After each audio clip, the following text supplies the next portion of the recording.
Communication, marketing, recrutement. Vos besoins ont des solutions vidéo avec Décideur TV, le studio.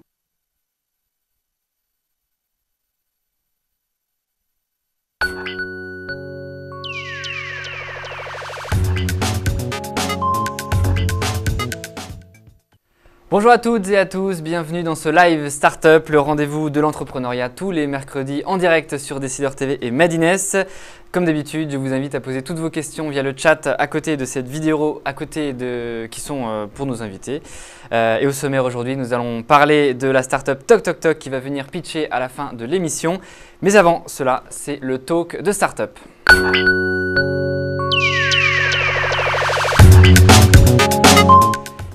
Et cette semaine, on va s'intéresser à une grande thématique, l'association dans une startup. Faut-il se lancer seul ou à plusieurs? Comment choisir son ou ses associés? Comment se répartir les rôles? Autant de questions que vous aurez l'occasion d'approfondir ce soir pour le premier Startup Keynote organisé par Madines et Learn, un événement qui sera justement présenté par Olivier Ezrati, qui est notre invité aujourd'hui. Bonjour. En effet, bonjour.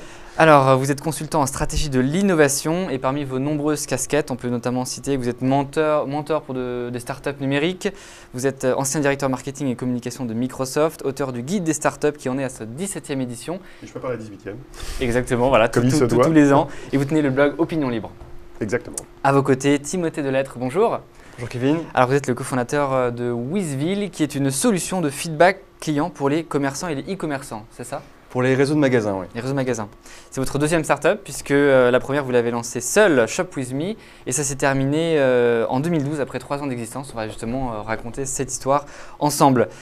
Olivier, on va justement rentrer dans le vif du sujet de cette émission. Alors je disais dans votre guide notamment des startups que s'il y avait un conseil que vous donneriez à un jeune entrepreneur, c'est justement de ne pas se lancer seul. Alors pourquoi ? C'est une observation statistique et de regarder les succès dans l'Internet, les succès dans le numérique sont souvent créés par des équipes au départ. Alors les plus emblématiques, c'est Gates et Allen, c'est Jobs et Wozniak, c'est les deux plus connus, mais vous avez Larry Page et Sergey Brin. Vous pouvez en prendre beaucoup comme ça, même des boîtes où il y a un leader charismatique et devant comme Mark Zuckerberg, il y a toujours une équipe de fondateurs derrière. Les chances de réussite sont plus faibles quand on est seul, c'est le constat que vous avez fait? C'est un constat statistique et je le vois aussi chez les jeunes entrepreneurs qui démarrent en France. Ouais. Quand je vois des équipes qui arrivent d'un côté avec ce qu'on appelle des équipes complémentaires, c'est un mot très souvent utilisé dans l'écosystème du financement. Ouais. Alors il y a complémentaire et complémentaire, mais on a plus de chances d'avoir confiance dans l'équipe que si on a un gars tout seul. Parce que le gars qui est tout seul, en gros, c'est quelqu'un qui aura peut-être du mal à s'entourer. C'est peut-être qui va générer des a priori un peu négatifs. Du mal à s'entourer, du mal à faire sa première vente, puisque créer une équipe, c'est la première vente en fait. Et l'équipe, c'est où ça peut être des salariés, évidemment, mais avoir des cofondateurs, des associés, même s'il y a un leader qui se dégage clairement de l'équipe des fondateurs, c'est quand même un bon signe. Ça, c'est important. Mais ce n'est pas obligatoire. Vous dites qu'il a raté la première vente, c'est-à-dire que l'acte déjà de cofonder l'entreprise… il a cherché. Parce qu'il peut avoir aussi un caractère qui n'est pas propice à avoir des associés. Mais le gars qui est l'entrepreneur fondateur unique dans sa société, il en existe, il y en a un dans cette maison, c'est possible, mais il doit avoir un certain nombre de caractéristiques qui sont relativement rares, et ça dépend peut-être aussi des secteurs d'activité, on en reparlera. Alors Timothée, comme je le disais, vous avez lancé votre première entreprise sans associé, seul, avec le recul, vous me disiez en préparant cette émission que c'était peut-être une erreur finalement d'être tout seul au début. Oui, après quand on crée sa première entreprise, on fait souvent des erreurs, comme disait Olivier. Il y a des cas où ça peut fonctionner. Après, moi, je sortais de mes études, de mon école de commerce. Et voilà, comme on le dit souvent, il y a énormément de risques à créer une start-up. C'est une entreprise qui est compliquée. Souvent, une start-up, c'est un projet qui est très ambitieux. Le faire seul quand on a peu d'expérience, c'est un petit peu kamikaze. Et c'est ce que j'en retire en fait de ces 2 ans et demi d'expérience. C'est que finalement, si je m'étais associé directement même avec des amis de promo, dès le départ, j'aurais probablement augmenter substantiellement mes chances. Vous leur avez demandé, comme disait Olivier, est-ce que vous avez cherché à avoir des cofondateurs ou vous êtes quelqu'un qui s'est dit je vais le faire tout seul parce que c'est mon tempérament? En fait, j'ai cherché au départ, mais autour de moi, j'avais pas de réseau. En fait, c'était juste après mes études, je connaissais personne.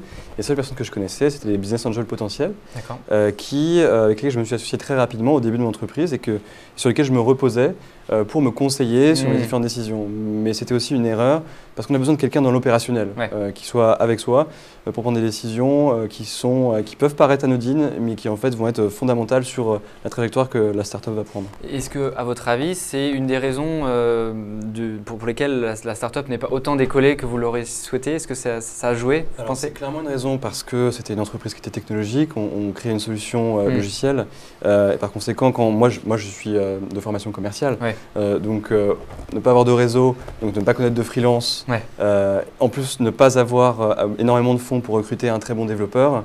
Voilà, donc j'ai dû développer la première version de mon site avec des stagiaires ou avec des freelances, avec les moyens que j'avais. Et forcément, la réussite dans ces cas-là est vraiment assez difficile à atteindre.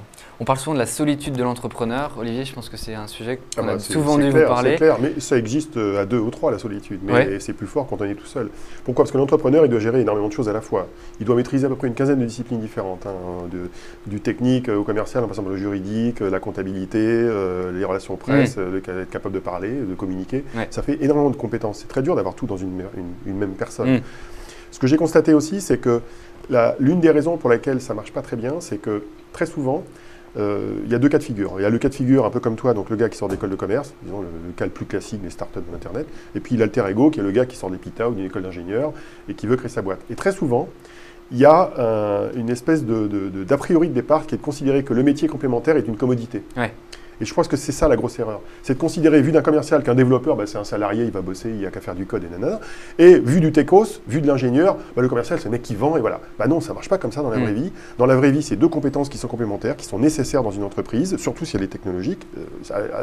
Si elle n'est pas technologique et si la technologie est une réelle commodité dans le produit, pourquoi pas. Mais très souvent, dans l'Internet, il faut les 2. S'il faut les 2, il faut quasiment qu'ils soient quasiment au même niveau dans la société et partie prenante. Après, il y a des histoires de motivation. On n'est pas motivé de la même manière quand on crée une boîte, quand on est salarié ou quand on est cofondateur. Désolé, on n'a pas les parts dans la société. Le salarié, il peut partir… On va en reparler justement dans la deuxième partie de cette émission. On va parler justement de la vie avec des associés, ce qui n'est pas non plus une sinécure. On reparlait de la solitude. Est-ce que c'est quelque chose, au début, quand vous êtes lancé, vous avez connu, est-ce que vous en avez souffert de cette solitude? C'est pas évident, surtout quand les choses ne fonctionnent pas très bien. Il faut sortir, il faut… les événements pour les entrepreneurs, type apéro entrepreneur, type les événements qui peuvent être organisés ce soir par Madines, c'est des endroits où il faut aller dans ces cas-là pour récupérer du feedback, il faut s'entourer le plus possible.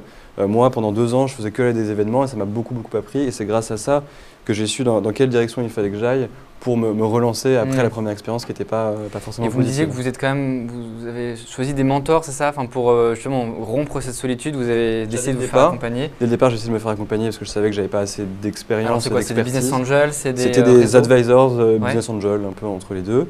Mais ce n'était pas suffisant parce que comme je disais, c'est bien d'avoir quelqu'un dans l'opérationnel. Mais pour rompre cette solitude, donc il y avait ça, il y avait aller dans tous les événements possibles imaginables où on pouvait rencontrer des gens, avoir du feedback sur ce qu'on faisait. Et puis essayer de trouver peut-être un associé, essayer d'avoir des idées pour comment rebondir, etc. Donc, je pense que c'est ça la solution. On a la chance d'avoir un écosystème à Paris qui est de plus en plus dense, plein d'événements, plein de gens qui ont envie d'échanger et qui sont même au même stade que d'autres entrepreneurs qui démarrent. Je reviens sur un point. Il y a un point très important, c'est dans la représentation de la société. Alors quand on a un fondateur qui est tout seul, il est le seul à parler à l'extérieur. Il va parler aux médias, il va parler aux grands clients, aux partenaires, il va tout faire. Quand on a une équipe de fondateurs, 2, 3, 4 personnes, on va pouvoir répartir les charges sur la représentation extérieure de la société. Or, on sait que dans une boîte, dans quasiment tous les cas de figure, même en B2C, business to consumer, il faut avoir une capacité à toucher beaucoup de partenaires, beaucoup de médias, beaucoup de gens sur le marché. Et donc si on est plusieurs à pouvoir jouer ce rôle de représentation de la société, même si on a un qui est un peu au-dessus du lot, on va avoir une meilleure capillarité, donc une meilleure capacité à toucher son marché. C'est plus efficace. Alors que si on envoie un salarié, genre le petit commercial qu'on a recruté en disant vas-y, va représenter la société, le gars il arrive, carte de visite, je suis commercial. Et il ne représente pas la société comme un fondateur. Donc ça a un impact commercial aussi d'être plusieurs. Aurélien de Nantes nous pose une question. Puis-je lancer un projet web en étant seul? Alors il continue. Ne va-t-on pas me reprocher de ne pas avoir d'associé tech si je n'ai pas les compétences requises? Est-ce que ça arrive? On vient de traiter le sujet. Visiblement, il est d'origine commerciale. A priori, on ne sait pas. S'il pose la question sur le recrutement d'un développeur, c'est qu'il se pose la question. Mais il faut faire aussi attention à ce qu'on entend par développeur. Alors, je parle avec ma casquette d'ingénieur là. Quand on parle de développeur, on a tendance à dire bon, c'est un gars, il va cracher des lignes, ça va faire le site et voilà. Non. Ce dont on a besoin parmi les fondateurs, c'est ce qu'on appelle un CTO, c'est-à-dire un directeur technique qui va avoir une vision technologique de la société, qui va être croisée avec la vision marketing et business des autres fondateurs. Ce n'est pas juste un technicien, c'est quelqu'un qui va vraiment intégrer la dimension technologique dans la vision globale de la société, qui va peut-être au début de l'histoire de la start-up être capable d'en réaliser les premières briques, et après qui va être capable de piloter une équipe. Donc c'est quelqu'un qui a besoin d'être scalable, comme on dit. C'est quelqu'un qui au départ va être tout seul à faire tout, et petit à petit, l'idéal c'est qu'il puisse monter en puissance. C'est pas un développeur qu'on recrute, c'est un CTO, et c'est beaucoup plus dur de trouver la bonne personne. Il y a aussi la question des VC, des investisseurs, on en parlait justement avant de préparer cette émission. Est-ce que vous, quand vous avez rencontré des investisseurs, ils ont été étonnés de votre que vous soyez seul à la tête? Est-ce que ça vous a desservi? Clairement, ça n'aidait pas. Ils vous en parlaient justement, ils oui, abordaient le sujet? Ils en parlaient, oui, tout à fait. Après, moi je pense que c'est pas forcément antinomique. On peut très bien lever des fonds et être seul fondateur. Il y a l'exemple de Mark Pincus, par exemple, de Zynga, qui a un énorme succès. Et bon, après, il y a des hauts débats chez Zynga, mais ça, c'est pas le sujet de cette interview. Mais ça peut aussi réussir. Mark Pincus, je crois qu'il a levé des centaines de millions de dollars. Il a créé la première boîte de jeux sociaux sur Facebook. Donc voilà, c'est pas sa première boîte. Donc il y a aussi ça qui compte. Donc je pense que quand on est jeune et qu'on veut créer une start-up et qu'on ne trouve pas de ressources techniques qui puissent être vraiment impliquées dans le projet, alors c'est pas forcément un directeur technique, ça peut être un freelance, mais qui est vraiment impliqué dans le projet et qui peut-être a envie de s'impliquer plus profondément derrière si ça fonctionne, le mieux c'est de prendre son mal en patience. Le problème c'est que la génération Y, dont je suis issu aussi, on a tendance à vouloir se dire je suis le roi du monde, j'étais le meilleur dans mon école, je suis le meilleur sur le marché du travail, mais on n'a jamais vraiment rencontré ce marché du travail. Il faut s'y confronter un petit peu pour voir quelle est la réalité de son niveau et apprendre en fait au contact d'une entreprise, de clients, de fournisseurs, etc. Et du coup, pour la deuxième startup que vous venez de monter, en 2012, début 2012, donc il y a maintenant plus d'1 an, vous avez décidé de vous associer. Ça, c'était vraiment une volonté très forte dès le début. Vous avez dit, je ne referai pas 2 fois la même erreur, c'est ça? En fait, à la fin de ma première startup, j'ai fait un post-mortem avec les gens de Télécom Sud Paris, chez lesquels j'étais incubé. Et je leur ai dit, voilà, les erreurs que j'ai faites, c'est 1, je ne me suis pas associé avec les bonnes ressources dès le départ, et 2, je ne suis pas allé assez vite. Du coup, ce que j'ai fait, c'est que dès le départ, j'ai essayé de m'associer avec un développeur, donc c'est pas si évident que ça. Je l'ai un peu associé, mais voilà, tout n'est pas toujours très facile quand on s'associe non plus. Et on a très vite développé un MVP, un Minimum Viable Product, que je suis allé pitcher 10 jours après avoir fini les spécifications, que je suis allé pitcher aux commerçants de mon quartier, parce que Wizville, la boîte que j'ai cofondée après, propose une solution de gestion de feedback pour les réseaux de magasins. Et au lieu de développer quelque chose dans ma cave pendant 2 ans et d'aller voir le marché après, je suis directement allé voir… Startup. Exactement, Lean Startup. Je suis directement allé voir ma cible pour vérifier l'intérêt de ma cible directe pour mon produit. Donc j'ai validé l'intérêt et c'est là que j'ai décidé de créer une structure juridique. Parce que ça prend aussi beaucoup de temps de créer une structure juridique. Donc moi ce que je recommande, c'est d'abord d'essayer de faire un projet, rencontrer son marché, valider qu'il y a un besoin et là, se dire voilà, j'ai l'équipe, j'ai le produit.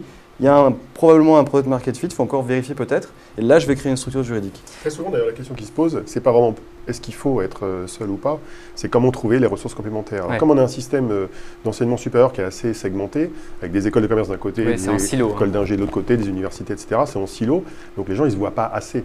Dans les facs américaines, c'est très différent parce qu'ils sont tous au même endroit, à Stanford ou MIT, Berkeley, ils sont tous au même endroit. Donc c'est beaucoup plus simple. Donc ça veut dire quoi? Ça veut dire que toutes les initiatives qui sont lancées en France, il y en a pas mal, comme le Mashup par exemple, c'est une d'entre elles, qui vise à rassembler au même endroit des élèves ou des jeunes qui viennent de ces cursus complémentaires. Et il ne faut pas oublier le design qui joue un rôle important avec les Gobelins, le Strat College, etc. Et bien, tout ça, c'est fondamental pour créer cette espèce de centrale nucléaire qui fait qu'à la fin, des équipes complémentaires se créent. Alors, un internaute nous demande, est-il raisonnable de fonder sa société avec des membres de sa famille? C'est un autre cas de figure que je rencontre assez souvent. Oui. On a fait une émission d'ailleurs. Je l'ai vu, je le vois souvent. C'est mieux que d'être tout seul, mais c'est quand même un signe un peu curieux, quoi. Ça fait, c'est un signe très bizarre. C'est un écosystème assez endogame, quoi. C'est-à-dire qu'on est dans le même environnement. Alors, moi, j'ai déjà vu des cas de figure avec frères et sœurs, frères et frères. J'ai vu fils et papa-maman. J'ai vu tous ces cas-là. Il y a couple aussi. Le couple aussi, effectivement, c'est très courant. Souvent, il y en a un qui est au-dessus de l'autre. Ça peut être l'homme comme la femme d'ailleurs, mais qui a beaucoup d'assertion. Et alors, le truc classique que j'aime pas trop, c'est l'homme qui est le gars qui pilote le projet et la femme, elle est comptable pour le projet. Ça ressemble à la boulangerie. C'est très cliché. C'est moyen. Mais c'est très cliché, mais on le rencontre. Bon. c'est mieux quand même de s'ouvrir sur le monde. Comme toi, tu le disais, tu es amené à chercher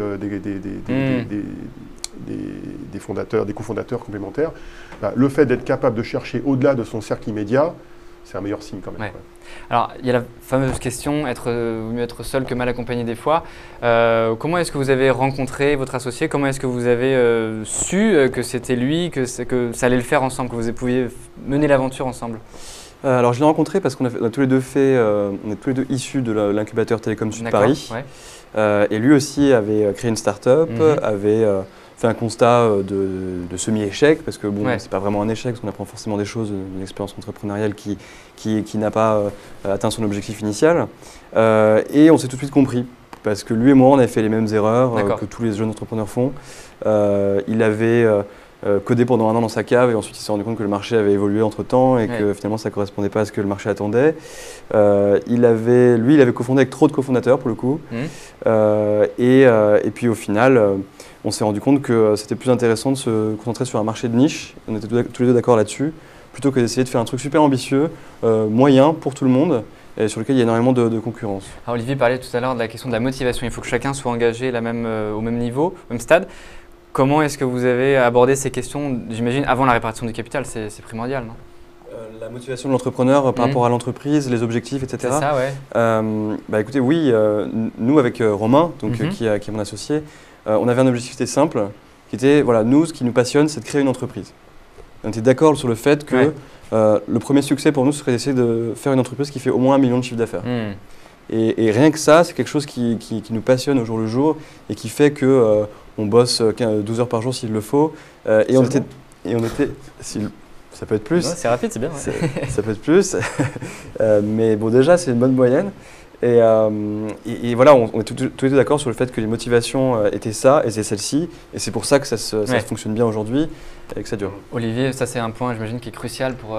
C'est fondamental. En fait, on appelle ça l'alignement des motivations. C'est-à-dire qu'il faut que les fondateurs soient à peu près en phase, même très en phase sur ce qu'ils veulent obtenir de ce projet. Les dissensions arrivent souvent quand quelqu'un veut être riche rapidement et l'autre veut créer une boîte mais sans forcément devenir riche parce que son objectif c'est vraiment un objectif très entrepreneurial et pas simplement monétaire. Donc ça c'est un exemple de dissension classique. Il peut y avoir des dissensions sur l'idée elle-même, il y en a un qui veut aller là, l'autre qui veut aller là. Ouais. Donc il faut au moins être en phase sur l'objectif, on va dire macroéconomique de la société. Est-ce qu'on veut vendre tout de suite, vendre à 5 ans, à 10 ans ça va conditionner aussi le choix du type d'investisseur. Et puis, être au moins aligné sur l'idée, le go-to-market, comment on va aborder le marché, parce que sinon, on va se friter extrêmement rapidement. Les dissensions viennent souvent par là. Il va y avoir aussi une autre chose à vérifier, c'est ce qu'on appelle la résilience. Je fais du Boris Cyrulnik, c'est-à-dire la résistance au stress, notamment. Il y a des gens qui résistent très différemment au stress. C'est très intéressant dans une équipe d'avoir des gens qui jouent le rôle un peu de barre de refroidissement, de modérateurs très zen, très calmes, d'autres un peu plus excités. Mais ce qu'il faut quand même globalement, c'est que la résistance au stress soit bonne. Et ça, c'est très bien, notamment quand c'est des anciens amis qui se lancent dans un projet, quand ils ont pu vérifier ça dans d'autres projets dans la vie. Concrètement, ça peut être avoir fait de la VARAP ou je sais pas quoi, du sport, mais c'est intéressant de vérifier cette capacité à travailler ensemble dans l'adversité. Parce que quand on est juste copains et que tout va bien, ça va, mais une fois qu'on bosse, ça devient difficile. C'est difficile. Jordan nous demande, vous avez apparemment trouvé votre associé développeur, mais comment avez-vous fait? Après quelques mois de recherche parmi les étudiants d'école comme Epitech, je n'y arrive toujours pas.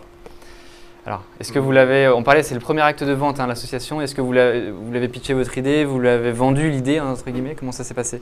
Alors, ce qu'il faut savoir, c'est que j'ai un développeur qui est associé en petite partie dans Withville, mais honnêtement, aujourd'hui, je n'ai pas trouvé la personne qui m'a dit sur les 3 prochaines années, je vais travailler avec toi. C'est pas Romain, le Romain en question. Combien de capital? Alors, le Romain en question, dont je parlais tout à l'heure, que j'ai rencontré à l'incubateur Télécom Sud Paris, c'est un associé de business.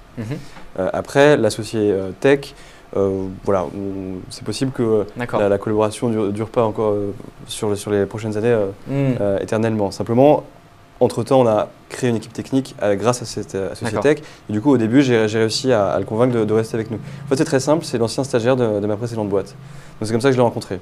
Et donc vous avez pu travailler comme Olivier? J'ai pu travailler avec lui, j'ai vu qu'il était très bon, on s'entendait très très bien. C'est quelqu'un qui arrive à shipper du code, comme on dit, tout en étant fun, en le faisant bien. et dans une ambiance donc sympathique. Et voilà, j'espère pouvoir continuer à travailler avec lui longtemps, mais c'est pas. C'est intéressant ça. Oui, avoir du recul sur les choses. C'est un peu ça. L'entrepreneuriat, c'est fun, c'est une fête au final. Il faut que ça soit. Il faut être à la fois sérieux parce qu'on doit être très déterminé sur ce qu'on veut obtenir, mais il faut savoir un peu avoir du recul sur la vie. Parce que c'est ça qui crée la résistance. La résistance, les gens qui ont traversé les guerres ou des grandes difficultés, souvent ils résistaient grâce à cette capacité à avoir du recul, de l'humour, de l'autodérision. C'est assez fondamental. Par contre, la question, elle est complexe. C'est vrai que moi, je vois tous les jours, j'interviens souvent dans des écoles de commerce, comme à Rouen ou HEC ou ailleurs. Les gens, ils disent, je ne trouve pas de développeurs. La règle numéro 1, c'est faire du réseautage. La règle numéro 2, c'est faire du réseautage. La troisième, c'est faire du réseautage, mais dans toutes les formes imaginables. Le stagiaire, c'est une solution. Il y a des filières dans pas mal d'écoles de commerce où il y a des partenariats avec d'autres écoles d'ingé. Donc, il faut s'embarquer rapidement dans ces filières où on va trouver les doubles profils. Parce que le partenaire technologique, c'est bon de l'avoir embarqué le plus tôt possible dans le projet. C'est le premier acte de vente, justement. On dit, tiens, moi je pense qu'il faudrait faire ça. Moi, ça m'est déjà arrivé sur des idées de travailler comme ça. Le fait d'échanger très très tôt fait que l'appropriation va être bien meilleure chez cet alter ego technologique, dans vu du gars qui est plus business.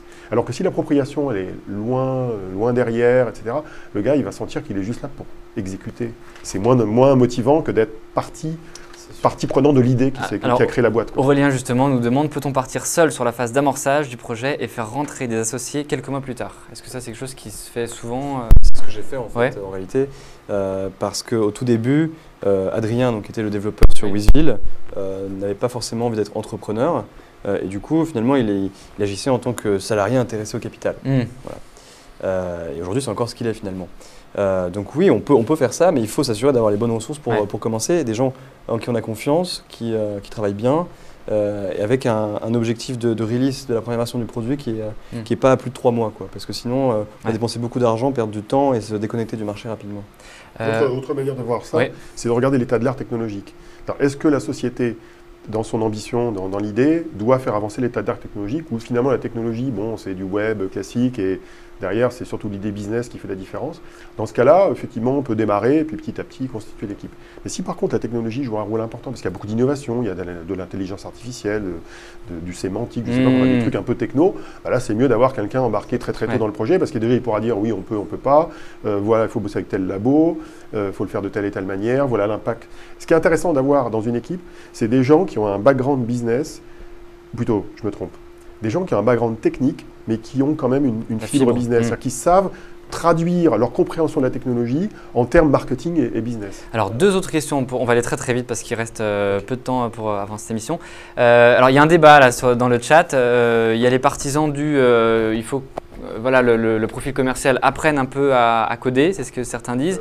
D'autres disent mensonge, il ne faut pas apprendre à coder, il y a d'autres choses à faire, il faut que chacun se répartisse les tâches. Quel est votre avis là-dessus? Moi, en fait, ce qui m'a permis de commencer Wizville sans avoir d'associé technique enfin, de vrai associé technique dès le départ, même si c'était quand même un salarié associé au capital, c'est que ça faisait 4 ans que je travaillais dans les startups et du coup, je maîtrise assez bien les problématiques qu'il peut y avoir au niveau technique. Je sais ce qui est faisable, je sais ce qui n'est pas faisable, parce que j'ai dû gérer des développeurs qui étaient des stagiaires, etc. Donc, je me suis énormément renseigné sur le sujet. Donc, c'est vrai que c'est nécessaire de au moins savoir coder en HTML, CSS et d'avoir essayé d'apprendre un langage objet, juste pour comprendre les principes, ou d'avoir déjà été chef de projet dans une agence, etc., pour voir comment est-ce qu'un projet web, ça se fait, quoi, parce que c'est... on parle de web, là. Hein, bon. On parle de web. Mais savoir comment se fait une application et un logiciel, voilà, ça prend sur le terrain, quoi. Donc il faut avoir une expérience. Dernière petite question, qui n'est pas mince, celle-là, la répartition du capital. Alors, vous disiez avant de préparer cette émission, 50-50, c'est jamais très très bon. 33 pareil. Pourquoi est-ce que justement déjà il faut qu'il y ait quelqu'un il faut qu'il y ait un leader, c'est le paradoxe. C'est bien de commencer à plusieurs, mais il faut quand même qu'il y ait un leader. Il ne faut pas être tous au même niveau. D'abord parce que pour la représentation externe de la société, c'est quand même bien de voir qu'il y a un leader charismatique qui est un petit peu au-dessus des autres. C'est intéressant dans la prise de décision, c'est intéressant dans la communication, c'est intéressant pour éviter ce qu'on appelle les deadlocks, où tout le monde Genre, il y en a 3, ils sont tous d'un avis différent, là, on n'avance pas. Donc, il faut quelqu'un qui a la minorité de blocage, on va dire. C'est ça. Et ça se traduit dans la contribution globale au projet de la société. En général, celui qui joue ce rôle-là, il a quand même, il est plus proche de l'idée business, celle qui va créer du chiffre d'affaires et du business pour la société. Et donc, c'est celui-là qui a une part plus élevée. Il existe, hein, c'est expliqué dans le guide des startups, des algorithmes, enfin des techniques de répartition des parts entre entrepreneurs qui s'appuient sur un certain nombre d'abacs qui consistent à dire voilà, quelle est la contribution business, la contribution technique, la contribution dans l'exécution.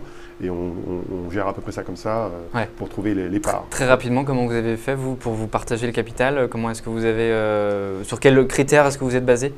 En fait, c'est différent en fonction de chaque startup. Hein. Si par exemple vous avez créé votre startup seul et que votre associé arrive 6 mois après, que vous avez déjà un client, un MVP qui est fait, bah forcément il va avoir moins de parts que vous. Après, c'est bien, comme disait Olivier, d'avoir une personne qui a plus de parts que les autres. Ça facilite le processus de décision au début.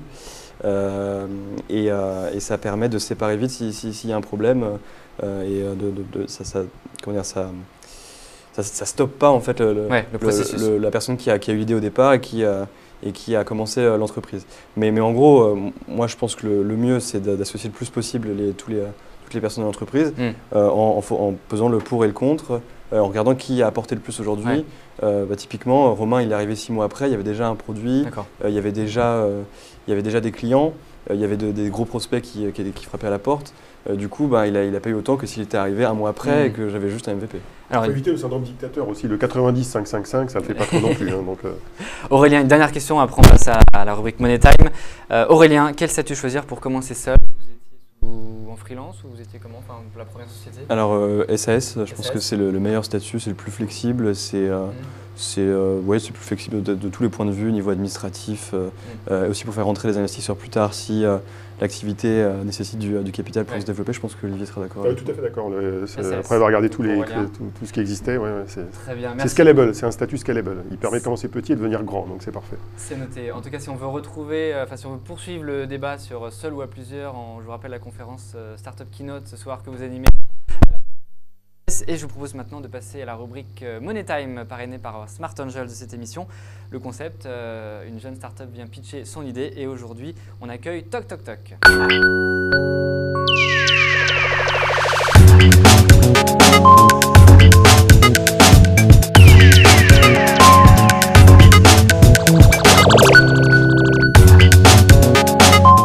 Et nous recevons en plateau le fondateur de Toc Toc Toc, donc Serge Allen. Bonjour. Bonjour Kevin. Alors, est-ce que vous pouvez nous expliquer ce qu'est Toc Toc Toc, justement? Alors, Toc Toc Toc, c'est un service très simple. C'est un service qui vous permet de faire livrer n'importe quelle envie en moins d'1 heure.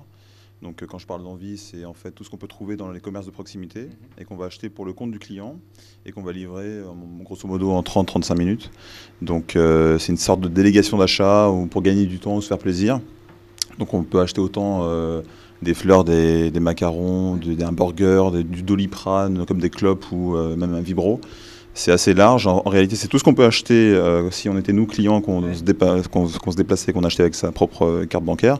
Mais on va le faire pour le compte du client. Donc c'est un mandat de prestation, d'achat et de livraison. Voilà. Donc c'est beaucoup de technologie.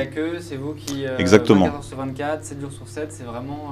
Voilà, c'est ça. C'est que nous, on a une sorte de réseau de ce qu'on appelle des runners qui sont équipés d'une carte prépayée, qui est créditée en temps réel, etc. pour acheter les effets du client ou de la cliente. Et donc il se déplace, il a un smartphone qui va processer en fait toute l'opération, achat, livraison, et qui va permettre par là même au client de suivre en temps réel en fait son exécutant personnel. Ce qui fait qu'il y a beaucoup de transparence en fait dans le service, et ça c'est ce que les gens adorent, c'est qu'on maîtrise un peu son temps, on n'est plus bloqué chez soi à attendre le transporteur Amazon ou je ne sais quoi. Donc c'est très ludique, très simple, et puis ça rend beaucoup service donc, à Paris et la petite couronne limitrophe aujourd'hui. Alors vous avez monté un peu plus votre micro pour qu'on s'entende un peu mieux. D'accord. La livraison en vélo, vous avez un partenaire qui s'appelle une guest qui s'appelle Ty Chris qui est en roller. Exact. Est-ce que les livreurs sont en roller? Alors, beaucoup de gens croient que nos runners sont en roller, on aimerait bien, parce que c'est sympa, et puis c'est écolo. C'est urbain et écolo. On a beaucoup de vélos et des scooters. Voilà. C'est un peu embêtant pour certains, mais aujourd'hui on a des scooters et des vélos majoritairement. On élargit la flotte, en fait on est assez agnostique sur la typologie des runners. qui doit en effet s'adapter en fonction du volume. Mais en fait, tout ça, c'est transparent à la commande. Le client sait si c'est trop lourd, si, etc. Donc, il n'y a pas trop de problème, mais c'est urbain. La question forcément qu'on doit vous poser, le prix, combien est-ce que ça coûte Toc Toc Toc? Donc, c'est un prix qui est dynamique, qui correspond bien évidemment en fonction de la commande du client, puisque comme on avance les fonds, il y a déjà un fee bancaire qui est incompressible, entre autres. Mais après, c'est en fonction du kilomètre, du temps d'attente en magasin qu'on estime. En fait, on a tout plein d'algorithmes de prédictabilité parce qu'en fait, on fait du machine learning où on apprend on collecte la data du temps effectif passé en magasin par les runners qui sont notifiés. On sait quand est-ce qu'ils sont arrivés, quand est-ce qu'ils sont partis. Et donc ça, on prédit en fait à l'avance le temps d'attente en magasin qui va servir bien évidemment dans l'équation du prix dynamique. D'accord. Puisque y a beaucoup de... Mais le tarif, il est prédictif du client ou pas? Il est affiché à la commande, bien évidemment. Il sort à l'avance, ça lui coûte. C'est ça. Donc c'est totalement transparent. Donc, autant le délai, 32 minutes, Olivier. Alors il y a des produits pour lesquels le prix du service va être quasiment supérieur au prix du produit. Tout à fait. Il y en a qui se font livrer des paquets de clopes et le service est plus cher, mais quand il pleut ou qu'on a vraiment envie de... Moi, je fume pas. Alors quels sont les produits qui sont les plus...